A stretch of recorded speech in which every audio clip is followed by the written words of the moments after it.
Молодежь – двигатель прогресса. На межрегиональной выставке «Регионы сотрудничества без границ» Чувашский госуниверситет имени Ульянова представил свои наработки в рамках ESG-повестки.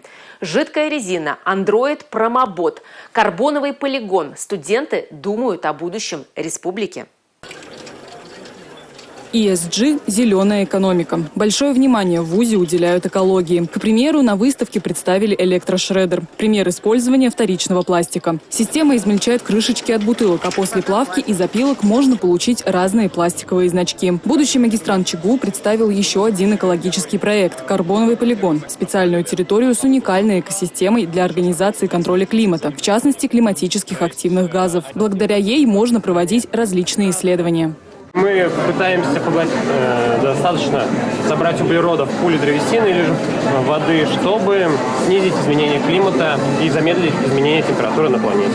Ну и также впоследствии экономические выгоды для промышленности. Второе направление повестки ESG – экономика. Студент магистратуры разработал уникальный полиуретановый загуститель для масляных суспензий. С ним Александр Новиков выиграл грант на всероссийском конкурсе «Студенческий стартап». Миллион направил на оборудование и сырье. Спрос на разработку уже появился.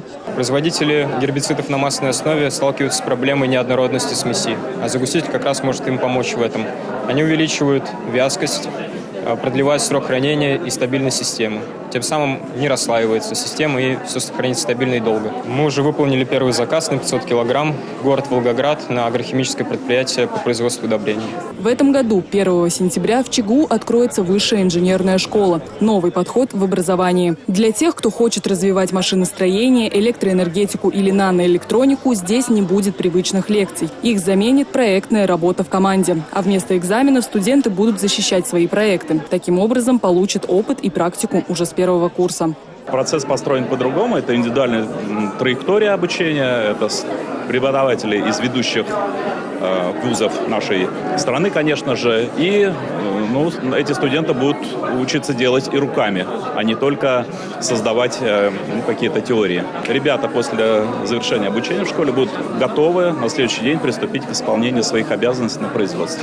Образовательная программа будет составлена так, что студент высшей инженерной школы сможет освоить вторую квалификацию и на выходе получить сразу 2 диплома. Отмечу, приемная кампания уже стартовала и продлится до конца июля. Анна Центовская, Юрий Марков, Николай Скворцов. Республика.